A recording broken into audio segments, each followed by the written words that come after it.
Welcome to Adda 24/7 law entrance YouTube channel. आप सभी का स्वागत है।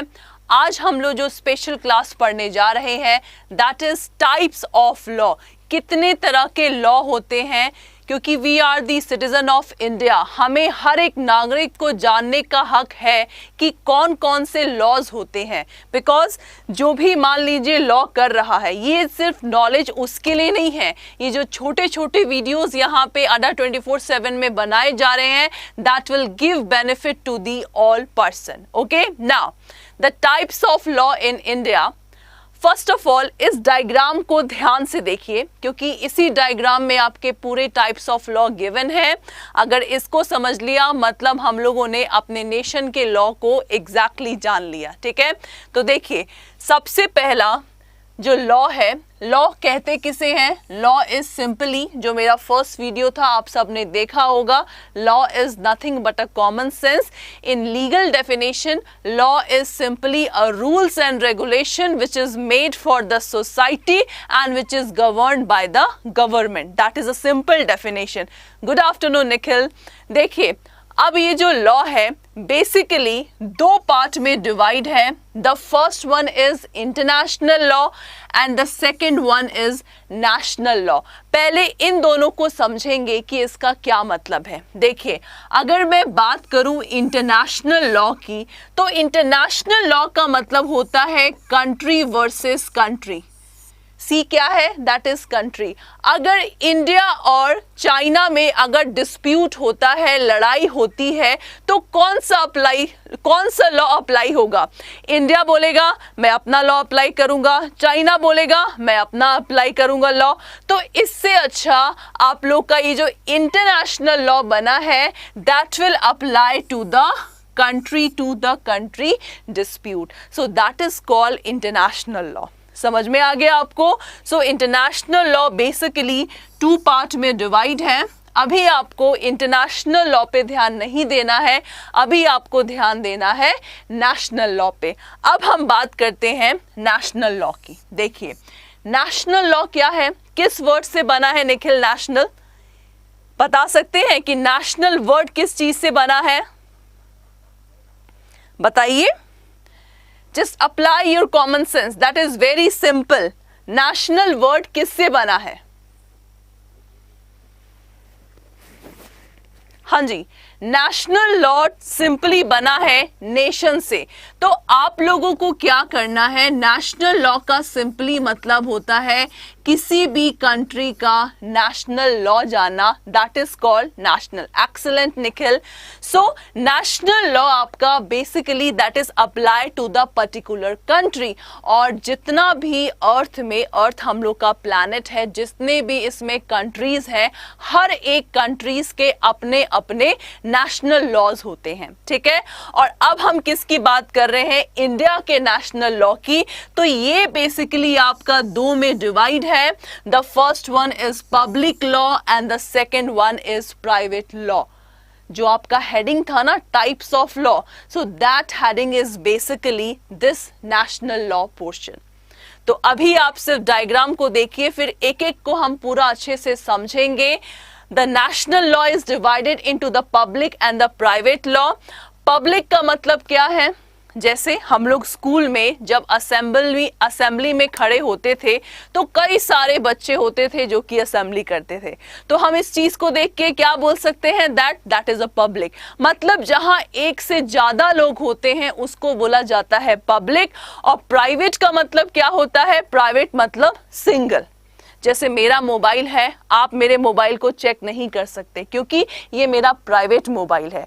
तो प्राइवेट वर्ड जो है उसी को हम प्राइवेट लॉ बोलते हैं, जो कि अप्लाई होता है पर्सन टू पर्सन। और पब्लिक लॉ क्या होता है? That is apply to person, group of person to the group of person. Okay, now अब सबसे पहले हम लोग देखेंगे पब्लिक लॉ और प्राइवेट लॉ का डिफरेंशिएशन, उसके बाद हम आगे के लॉज को पढ़ेंगे। ठीक है, सबसे पहले देखिए, अगर मैं फर्स्ट पॉइंट की बात करूं कि पब्लिक लॉ और प्राइवेट लॉ का एम क्या होता है, तो पब्लिक लॉ का एम है to protect the public interest. किसका इंटरेस्ट प्रोटेक्ट करना?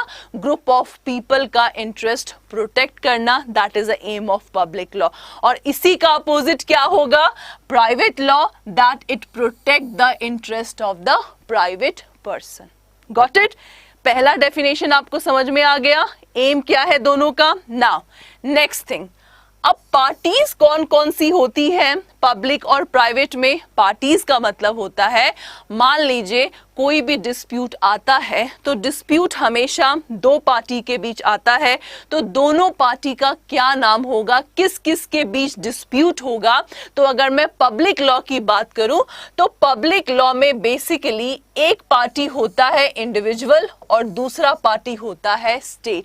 That is the second difference between public law and now we are going to study the private law. Ma'am international laws कौन बनाता है? United Nation. Yes Nikhil, United Nation हम लोग का organisation है। जैसे इसमें कई सारे ऑर्गेनाइजेशन होते हैं जिनका मेन काम ही होता है कि इंटरनेशनल लेवल के सारे चीज को देखना। तो बट ऑब्वियस जो हम लोग का लॉ होगा निखिल, वो हम लोग का यूनाइटेड नेशन ही बनाएगा। लेकिन अगर आप जब निखिल अपने ग्रेजुएशन में इंटरनेशनल लॉ के बारे में पढ़ेंगे तो international law is the weak law, because that law Nikhil, that is not binding on the countries, so that's why international law is called the weak law. अगर मैं नेशनल लॉ की बात करूं निखिल, तो मान लीजिए सुप्रीम कोर्ट ने जज ने अगर किसी को फांसी की सजा दे दिया तो वो डिसीजन हमको मानना पड़ेगा Nikhil? The answer is yes. But अगर इंटरनेशनल कोर्ट ने कोई डिसीजन दे दिया, मान लीजिए श्रीलंका वर्सेस इंडिया का कोई डिस्प्यूट है, मैटर गया इंटरनेशनल लॉ के पास, डिसीजन आ गया जजेस का, श्रीलंका ने बोला मैं नहीं मानूंगा, तो हम लोग कुछ भी नहीं कर सकते हैं। तभी तो आपको मालूम होगा जो इंडिया पाकिस्तान में दिस वन इसका जो मामला चल रहा है, क्या नाम है उसका? केशव समथिंग नाम है उसका। तो I don't know the exact name. जो इसका मामला चल रहा है कि भाई वो पाकिस्तान में घुस गया था, फिर उसको हमने स्पाई समझ के पकड़ लिया पाकिस्तान वालों ने, फिर उसे छोड़ा नहीं। तो ये क्या है कि भाई इंटरनेशनल लॉ का डिसीजन जो होता है वो बाइंडिंग नहीं होता है, ठीक है? So that's why international law just एक सब्जेक्ट है आपके लिए आपके ग्रेजुएशन में। ओके, नाउ प्राइवेट लॉ की बात करूं तो प्राइवेट लॉ में क्या होता है? पार्टी, प्राइवेट एंटिटीज और ऑर्गेनाइजेशन होते हैं पार्टीज के नाम। Yes, that is Keshav Jadhav. अभिनंदन केस भी था, नॉट केधर जाधव नहीं है, कोई एक नाम था, मुझे एग्जैक्ट अभी याद नहीं आ रहा। I will just comment in the comment box की जब मुझे नाम याद आ जाएगा। उसका जब मामला चल रहा था तो भले ही डिसीजन आ गया था, लेकिन पाकिस्तान ने मना कर दिया था कि ये हम लोग नहीं मानेंगे डिसीजन, ठीक है? नाउ पार्टी समझ में आ गया, एक पार्टी इंडिविजुअल, दूसरा पार्टी स्टेट। तो चाहे तो आप इसको बोल सकते हैं, सपोज ये निखिल है, Nikhil versus state of UP, ऐसे हम केस का नाम लिखेंगे। प्राइवेट में क्या होगा? निखिल वर्सेस अभिषेक, ये होगा प्राइवेट लॉ में पार्टीज का नाम, ठीक है? Now if you talk about the interest, की इंटरेस्ट क्या होता है, सो बेसिकली पब्लिक लॉ में पब्लिक इंटरेस्ट को हमें सिक्योर करना है, और प्राइवेट लॉ में किसको सिक्योर करना है? हमें प्राइवेट इंटरेस्ट को सिक्योर करना है। सिंपल डेफिनेशन है, ठीक है? Now, if we talk about the responsible, who is responsible, then इसमें क्या है? Responsible for regulation between the citizen and state, मतलब citizen और state के relation को, मैम प्लीज स्टेट कॉन्सेप्ट एक बार फिर से, कौन सा स्टेट कॉन्सेप्ट? अच्छा ये वाला, सिंपली देखिए मैं आपको एक एग्जांपल दे रही हूं निखिल, आपको ये समझने के लिए। सी, आपको ये समझ में नहीं आया ना? मान लीजिए निखिल ये आपका यूपी स्टेट है, ठीक है? यूपी स्टेट में हम सब रहते हैं। यूपी स्टेट के ए पर्सन ने क्या किया? यहाँ पे मर्डर कर दिया। एक बात बताइए, किसी भी स्टेट का मेन एम क्या होता है? कि वहां के स्टेट के लोगों की प्रोटेक्शन करना। एक वर्क होता है प्रोटेक्शन करना और दूसरा वर्क होता है पनिशमेंट भी देना अगर कोई स्टेट के अंदर कोई रॉन्गफुल एक्ट करेगा। तो इसमें क्या किया, ए पर्सन ने यूपी में मर्डर किया है तो स्टेट क्या करेगा, अब स्टेट जैसे स्टेट ऑफ यूपी वर्सेस ये आपका ए पर्सन, मतलब यूपी स्टेट क्या करेगा, ए पर्सन पे केस फाइल करेगा और ए पर्सन क्या करेगा, अपने आप को बचाएगा। Exactly Abhishek, that is Kulbhushan Yadav, that is, अभी नाम याद नहीं आ रहा था, बिल्कुल सही कहा, कुलभूषण जाधव, राइट। तो आपको निखिल समझ में आया कि ये यूपी वर्सेस ए पर्सन, क्योंकि यूपी गवर्नमेंट का जहां काम प्रोटेक्शन करना होता है वहीं उनको पनिशमेंट भी दिलवाना होता है जो स्टेट के अंदर आपका रॉन्गफुल एक्ट करेंगे। सो that's why in public law state versus a person. और इसमें क्या होता है, प्राइवेट, निकिता वर्सेस निखिल, कोई भी अगर डिस्प्यूट हुआ, भाई भाई में डिस्प्यूट होता है ना, तो क्या होता है, मान लो प्रॉपर्टी को लेके कोई मैटर हो गया तो ये सब क्या है, प्राइवेट लॉ यहां अप्लाई होंगे। So X versus Y, that is called private law. Okay Nikhil, now अब हम रिस्पॉन्सिबल में हमने देख लिया कि इसमें सिटीजन वर्सेस स्टेट है और इसमें क्या है, two or more private entities, that's it. Okay, now this is important. अगर हम पनिशमेंट की बात करें तो भाई ये मर्डर हो गया है तो मर्डर की सजा क्या होती है, 10 साल, 14 साल, लाइफ इम्प्रिजनमेंट, आपने न्यूज में सुना ही होगा। सो दैट्स व्हाई आपका जो ये है दैट इज पब्लिक लॉ, इसमें आपका पनिशमेंट किस टाइप का होता है, पीनल पनिशमेंट होता है। पीनल का मतलब आपको इम्प्रिजनमेंट, जेल जाना होगा। बट अगर मैं बात करूं प्राइवेट लॉ की तो एक एग्जाम्पल सुनिए, भाई भाई के बीच डिस्प्यूट हो रहा है प्रॉपर्टी को लेके, बड़ा भाई बोल रहा है आधा आधा हिस्सा चाहिए, छोटा भाई बोल रहा है कि पापा ने सारा प्रॉपर्टी मुझे दे दिया है। अब ये मामला गया कोर्ट में तो कोर्ट क्या बोलेगा, जब एक फादर के 2 बेटे थे तो दोनों में इक्वली डिवाइड होगा। तो इक्वली का मतलब क्या है कि आपका प्राइवेट लॉ में जो पनिशमेंट होता है वो किस टाइप का होता है, या तो डैमेजेस का मतलब होता है या तो कंपनसेशन प्रोवाइड होगा कोर्ट से, या तो आपका सेटलमेंट होगा, that is called private law. Simple सा आपका प्राइवेट और पब्लिक लॉ है, ठीक है। अब देखिए, अगर प्राइवेट और पब्लिक लॉ आपने समझ लिया तो देखिए अब इन दोनों के कौन कौन से आपके एग्जाम्पल हैं। अगर मैं प्राइवेट लॉ की बात करूं तो that is divided into this, Hindu law, Muslim law. Private law का मतलब भाई अलग अलग। हिंदू लॉ की बात करूं तो हिंदू लॉ में अलग लॉ बना है, जैसे हिंदू लॉ जब हम पढ़ेंगे अपने एलएलबी में तो Hindu marriage act, Hindu adoption and maintenance act, ये 4 लॉ हैं हिंदू के। हिंदू मतलब पर्सनल लॉ है, that is apply only to the Hindu people, so that's why it is the example of private law. And if you talk about the Muslim law, so the Muslim law will apply only to the Muslim people, so that's why this is the example of your private law. इतना सबको clear हो गया? जल्दी बोलिए, इतना clear हो गया सबको?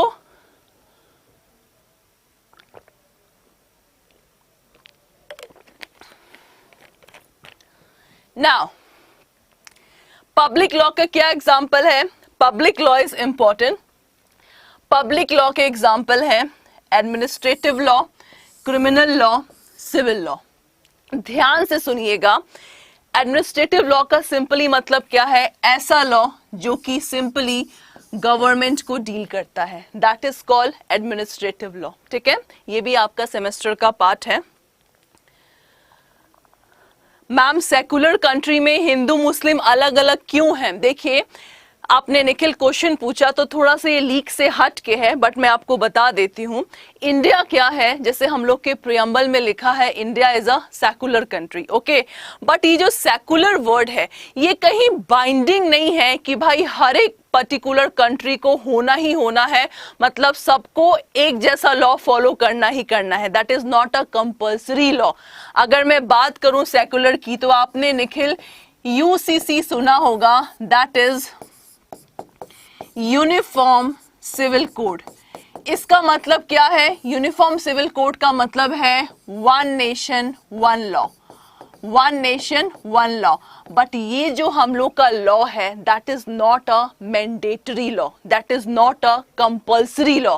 ये सिर्फ आप लोगों का डीपीएसपी के पार्ट में है, that is the directive principle of state policy.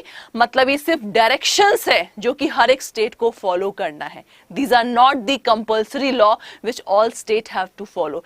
जिस दिन हम लोग का ये लॉ कंपल्सरी बन गया निखिल, उस दिन सब नेशन को एक ही लॉ फॉलो करना पड़ेगा। ठीक है, तो जल्दी जल्दी लॉ करिए, पार्लियामेंट में जाइए और लॉ बनाइए ऐसा। ठीक है Nikhil? Okay, now administrative law हमने पढ़ लिया, that's deal with the government. Now what is criminal and civil law? That is very important कि क्रिमिनल लॉ और सिविल लॉ में क्या डिफरेंस है। तो देखिए, सबसे पहले हम डिफरेंस को क्लियर करेंगे। चलिए, उससे पहले मैं आपको एक डायग्राम के थ्रू बता दूं कि क्रिमिनल लॉ क्या है, criminal law and your civil law. ध्यान से समझिएगा criminal law and civil law को। ठीक है, मर्डर तो हर कोई न्यूज़पेपर में आता ही रहता है, मर्डर हो गया, ये हो गया, वो हो गया। ठीक है, तो क्राइम का आता ही रहता है। अब मर्डर में सेम एग्जांपल, सपोज ये हम लोग का कौन सा स्टेट बोलूं, ये हम लोग का महाराष्ट्र स्टेट है। महाराष्ट्र स्टेट का मेन काम क्या है? किसी भी स्टेट का मेन काम क्या है? Welfare of the people. Got it? Now अब मान लीजिए ये आपका Y पर्सन है, ये आपका A पर्सन है। Y पर्सन ने क्या किया? A पर्सन का मर्डर कर दिया। तो ये जो स्टेट ऑफ महाराष्ट्र है, जहां इसका काम प्रोटेक्शन करना है, तो वहीं इसका काम क्या करना है? वाई को सजा दिलाना भी है, क्योंकि जो क्रिमिनल लॉ है किसका पार्ट है? पब्लिक लॉ का पार्ट है। So that's why in this the state of Maharashtra versus, किसने मर्डर किया? वाई ने, Y person. State of Maharashtra की तरफ से जो वकील लड़ेगा उसे क्या बोलेंगे? Public prosecutor. हमेशा स्टेट के बिहाफ पे सरकारी वकील इस केस में इंटरफेयर करेगा। और इस पर्सन को क्या बोलेंगे? इस पर्सन को हम लोग डिफेंडेंट बोलेंगे, और इसको क्या बोलेंगे? प्रोसिक्यूटर, जो कि स्टेट के बिहाफ पे केस लड़ेगा। समझ में आ गया? अगर मैं सिविल लॉ की बात करूं तो सिविल लॉ का मतलब क्या है? Private law. तो अगर भाई वर्सेस भाई में, अगर A वर्सेस B में डिस्प्यूट है, देखो घर का बंटवारा हो रहा है, आए दिनों में होता रहता है घर का बंटवारा। सबको पता नहीं प्रॉपर्टी की क्यों पड़ी है भाई, सबको एक दिन आना है, सबको एक दिन जाना है, तो तब भी लोग सब सोना चांदी, जमीन, जायदाद, इन सब की लड़ाई करते हैं, जो कि बिल्कुल ही फिजूल की लड़ाइयां होती हैं। तो मान लीजिए जब ये दोनों भाइयों के बीच घर का बंटवारा वाला लड़ाई हो रहा है, तो इस केस में पार्टी कौन कौन बनेगा? A versus B। A को क्या बोलेंगे? प्लेंटिफ। प्लेंटिफ का मतलब जिसने केस को फाइल किया है, और डिफेंडेंट का मतलब क्या है? जो अपने आप को बचाएगा, डिफेंड करेगा। पुलिस जल्दी एफआईआर क्यों नहीं दर्ज करती है? देखिए अभिषेक सिंघवी, जो कल मेरी क्लास है आप लोगों का 3 बजे, उसमें आपको ये आंसर मिल जाएगा कि अगर पुलिस एफआईआर लॉन्च नहीं करती तो आप किस एक्ट के तहत उन पे केस फाइल कर सकते हो। ठीक है, ये आपको कल की क्लास में आपका इस क्वेश्चन का आंसर मिलेगा। डन? तो ये आपको डायग्राम समझ में आ गया criminal law and civil law का। ठीक है, एक्चुअली पुलिस के पास इतने सारे केसेस होते हैं ना कि उनको समझ ही नहीं आता कि ये बंदा सही कह रहा है कि झूठ कह रहा है। अगर अभिषेक हम लोग का केस एक बार फाइल हो गया, एफआईआर लॉन्च हो गया ना, तो सबसे पहले किसका काम है? अब पुलिस का काम आ जाता है, और पुलिस अपने कुर्सी से उठना नहीं चाहती है, मेन काम यही है।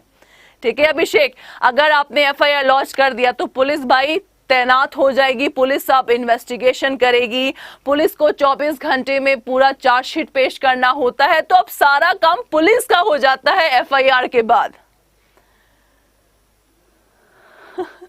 क्योंकि उनकी जवाबदेही यही है कि अब देखो एफआईआर लॉन्च करने का मतलब अब पुलिस का ड्यूटी स्टार्ट हो जाता है। तो भाई पुलिस इसीलिए पहले सोच समझ के एफआईआर को लॉन्च करती है, बट पुलिस का काम है ये एफआईआर लॉन्च करना। ठीक है, नाउ अब देखिए सिविल और क्रिमिनल लॉ में बहुत ही सिंपल आपका, अगर मैं प्लेंटिफ की बात करूं तो इसमें प्लेंटिफ कौन है? स्टेट होता है। प्लेंटिफ का मतलब क्या है?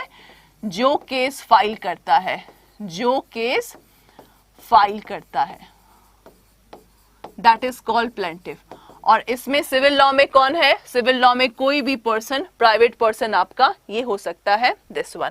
देखिए Rohini versus Mohini, state of Bihar versus Kamal, कोई सा भी केस ले सकते हैं। अगर मैं बात करूं लायबिलिटी की, तो क्रिमिनल लॉ में प्रूफ किया जाता है कि ये पर्सन गिल्टी है कि नहीं गिल्टी है in criminal law, but in civil law ये पर्सन लायबल है कि नहीं लायबल है। क्या, अगर मैं इसका एग्जांपल लूं, क्या बड़े भाई का हक है कि नहीं है, दैट इज कॉल्ड लायबिलिटी।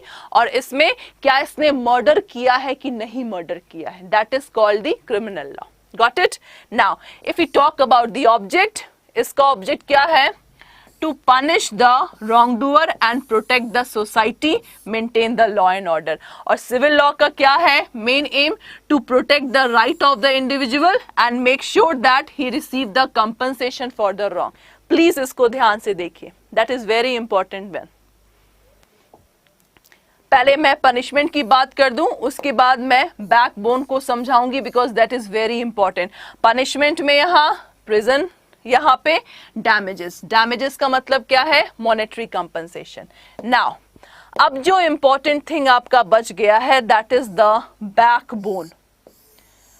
ये जो मैं बैकबोन समझाने जा रही हूं, बहुत ही ध्यान से समझिएगा, क्योंकि बैकबोन क्या होता है, जैसे हम लोग का बैकबोन रीढ़ की हड्डी होती है, उसी तरह क्रिमिनल लॉ में जो रीढ़ की हड्डी होती है, जिसके ऊपर सारा क्रिमिनल प्रोसीजर कोड का बुक आपका रहता है, निर्भर रहता है, so that is guilty beyond a reasonable doubt. ये कभी कभार इंटरव्यू में भी, जैसे लॉ करने के बाद कई बच्चों का एम होगा जुडिशरी क्लियर करना, तो ये सब क्वेश्चंस आपके इंटरव्यू में पूछे जाते हैं कि सीआरपीसी, जैसे क्रिमिनल लॉ मेनली किस किस में डील करता है, जैसे क्रिमिनल लॉ के कौन कौन से नेशनल लॉज हैं? आईपीसी, सीआरपीसी, एविडेंस, ये आपके मेन जो क्रिमिनल लॉ को डील करते हैं। तो इसका क्या है backbone? Guilty beyond a reasonable doubt. मतलब अगर किसी ने मर्डर किया है, ध्यान से सुनिएगा, किसी ने भी मर्डर किया है, तो एडवोकेट को